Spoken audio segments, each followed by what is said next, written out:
The homeless crisis is literally a scam. No one wants to fix it. Why? Because homelessness is a business. A business that a very small group of people are making a lot of money off of. Let me explain.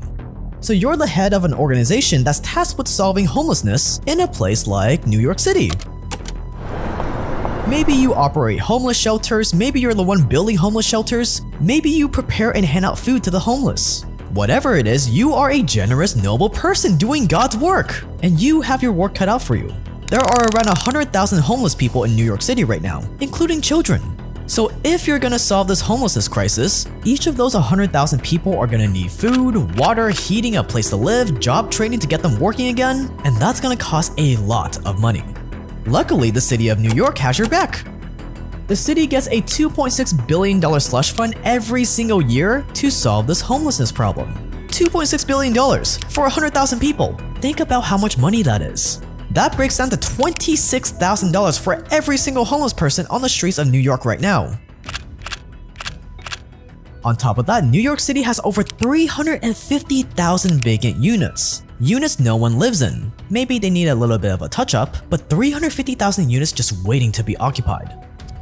350,000 vacant units, 100,000 homeless, $26,000 per homeless person.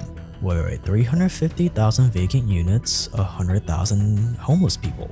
Wait, what if we just... Oh, I know! Why don't we just... Whoa, not so fast there, Mother Teresa. Let's not jump to any hasty conclusions now, shall we? Think about it, if we just solve the homelessness problem just like that, there would be no need for a $2.4 billion slush fund. Which means we would stop getting $10 million contracts, $350 million contracts. We would have to stop paying ourselves $1 million salaries. Well, we can't let that happen now, can we? So what would any rational human being do in this predicament? Where you're making a literal fortune solving homelessness, but if you solved homelessness, you would stop making a fortune. Oh, you would solve the homelessness problem as fast as possible because it's the right thing to do and you don't want to waste taxpayers' dollars.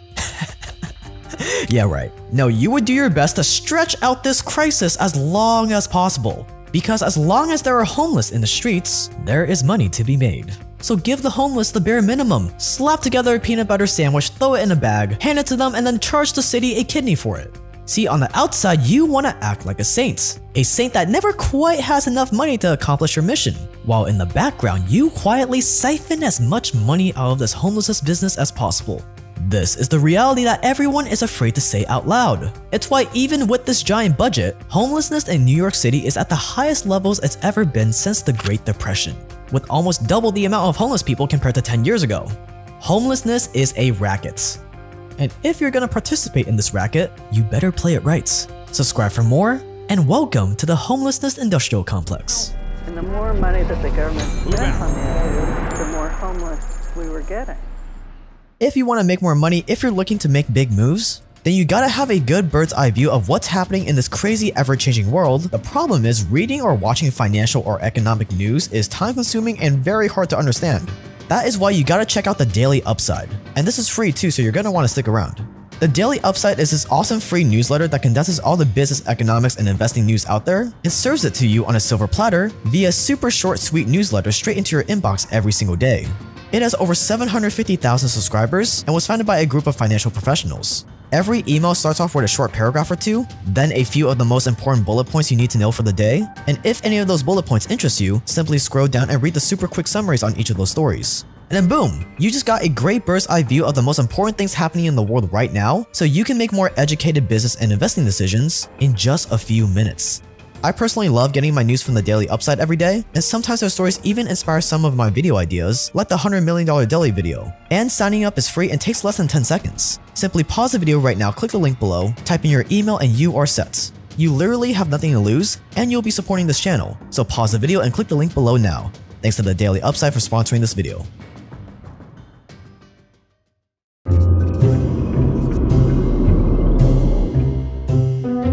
Step 1 in profiting off of the homelessness crisis is to become friends with the most powerful people in your city. The mayor, the head of the city council, whoever is running your city. Find a way to turn them into your close friend. This is because there are only so many homelessness contracts the city can dish out. And these power players hold a lot of sway over who gets these lucrative contracts. And they are well aware of just how profitable these contracts are. They're looking for someone that understands the game as they do. Someone that they can depend on to throw some of that homeless money their way once you get your greasy little hands on it. So scheme your way into their circles. Visit the same parties as them. Make a generous donation to their foundation. They're bound to have one. Buy them a few thoughtful gifts. Whatever you gotta do. But you wanna know the best way to get them into your pocket? The best way to become successful in life in general? Get these powerful people to owe you a favor. Go out of your way to find out what they're dying for. Maybe their kid has a favorite YouTuber that they're dying to talk to. Maybe you can pay that YouTuber to send the kid a personal selfie video. Get creative here. It doesn't have to be big, but something so touching yet so out of the blue that your target will just be begging you to tell them what they can do to return the favor. Once you have that, you're golden.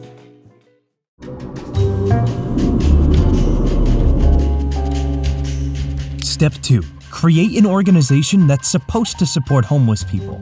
It could be whatever you want. A construction company that's building shelters, a food production company that's bringing healthy meals to the streets, running your own shelter, it doesn't matter. All that matters is that on paper, you and your organization are fighting for a better life for the homeless.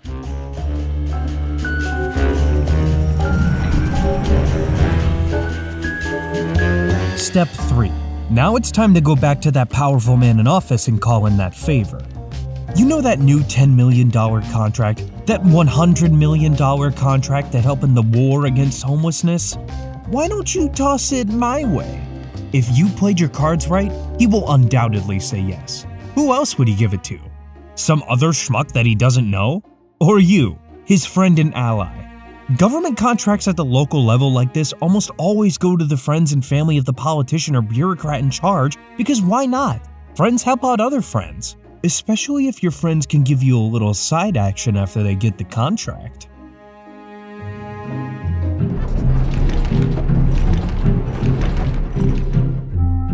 Step 4. Overcharge. Once the contract is within your grasp, tell them that now is not the time to be stingy. If they care about the homeless as much as they say, they should wire you tens of millions of dollars at the very least. How else are you supposed to fix this huge crisis? If your contract is to house 10,000 homeless in a shelter, and you estimate that it costs $10,000 for each person, that's already a $100 million contract. No one's gonna look into the numbers. No schmuck getting paid nothing working for the government is gonna look into the economics of homelessness shelters to make sure your quote is reasonable. So whatever number you say, within reason, will look reasonable. This is the same reason as to why San Francisco can get away with building a $1.7 million toilet that would take more than 2 years to build. Quote, the former San Francisco supervisor said the Recreation and Parks Department told him the going rate for one public bathroom was $1.7 million, so he secured the full amount, not questioning the price tag, end quote. Quote, they told me $1.7 million and I got $1.7 million, end quote. This was a quote from the assembly member himself. So make up a giant number and don't settle for anything less.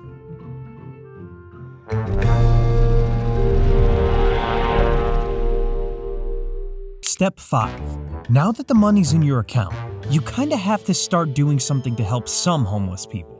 If you don't have anything to show for all those millions, people would catch on to your scheme too quickly and it will become this whole scandal. You don't want that. So you're gonna have to get to work, but not so fast. The only way we're gonna make any money is if we do the bare minimum and pocket the difference. So only do the bare minimum that you were contracted to do. Remember, the longer we drag on this problem, the more contracts we're gonna get awarded.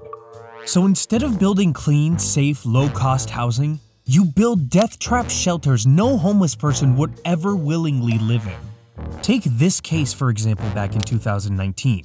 New York's Department of Homeless Services was about to close on a new deal worth up to $45 million with Help USA. $45 million. That's a lot of money. The deal? To continue operating the Wards Island shelters. This shelter housed 233 beds for men. Sounds pretty reasonable. The reality? This shelter is plagued with black mold, rotten pipes, no air conditioning, soaring heat during summer, rotten food, prison-style beds. But because they're doing such a great job, Help USA was now asking for another $45 million for it. I mean, come on. The organization is called Help USA? It sounds so rosy and makes you feel all fuzzy inside. Who runs this prestigious organization, you ask? Why, it was founded by none other than former New York Governor Andrew Cuomo and is overseen by his sister, Maria Cuomo Cole. What a coincidence. And once you've done the bare minimum, now it's time for the moment you've all been waiting for.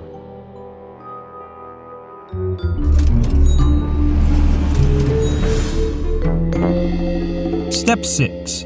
Siphon out that cash.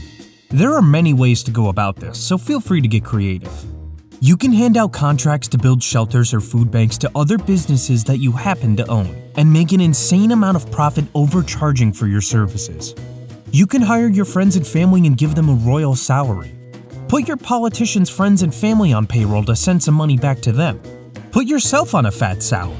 You can even use it to pay for exclusive gym memberships for your entire organization. Because you know, it's very mentally taxing to interact with so many poor, disgusting homeless people all day.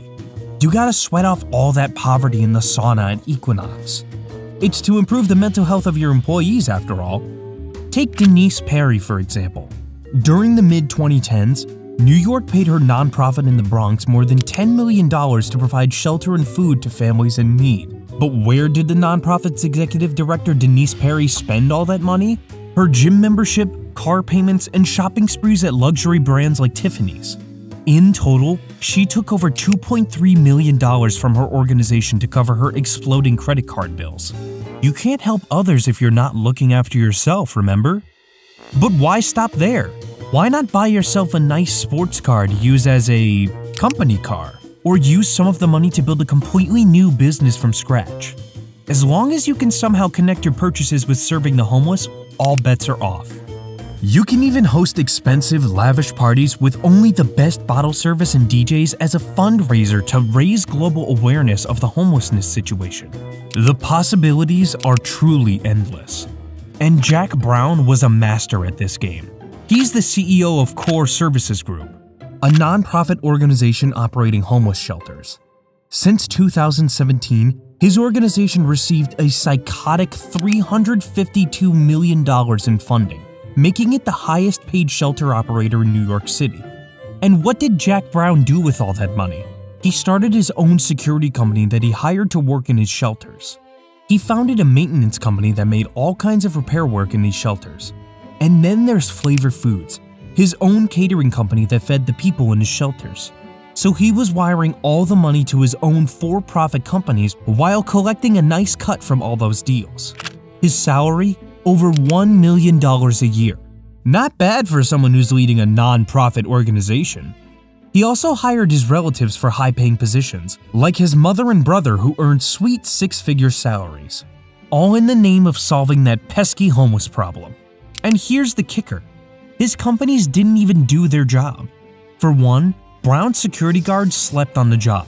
When people started beating each other up and taking drugs, they simply looked the other way. Brown's maintenance company did nothing about the black mold in his shelters. And homeless people kept complaining that they were being fed moldy bacon, powdered eggs, and undercooked meat, which made them sick on a daily basis. But what do you do when you're facing nasty allegations like this? You simply deny it. Mr. Brown wrote to city officials, quote, "I am proud of what Core achieved," end quote. But while he was enjoying the glamorous life of a successful entrepreneur, the people in his shelters were living in a different kind of hell. And with every new round of funding, you simply rinse and repeat the process, and voila! You now have the perfect business. You get millions of dollars served on a silver platter. No one looks into your books as long as you don't get too wild with them. You look like a philanthropic saint, and you don't have to do any actual hard work. Homelessness may be a racket, but it's nothing compared to the horrors of one of China's lucrative industries, forced organ harvesting, where the Chinese military and hospitals forcefully harvest the organs of prisoners. Why? Because money, of course. We're talking $62,000 for a kidney, $30,000 for an eye, $120,000 for a liver, $300,000 for a pair of lungs. Multiply that by the 90,000 transplants China was processing a year, and you get a number in the billions. Unfortunately, this is way too graphic to go over in a public video. So we've just released a private documentary on the subject available right now only to members of this channel. And fair warning, this is our most disturbing private documentary yet. All you have to do to watch it is pause the video, scroll down, and click that join button below. This YouTube membership is where we get to post documentaries every month that we've wanted to make but couldn't. And members love them. And there's a 30-day refund policy too if it's your first time joining. So you have nothing to lose. And members rarely request a refund anyways, because it's just that worth it. Pause the video, scroll down, and click that join button now. Are you surprised that there is such thing as a homelessness industrial complex? I personally am not. What's up guys, if you're new here, my name is Jake and this is one of the biggest channels on YouTube for documentaries on money, power, war, and crime, just like this video. So if you enjoyed this one, click that subscribe button below. But yeah, that's gonna wrap it up. Thanks for being part of the Watch to the End Club. Stay dangerous out there and I will see you guys in the next one.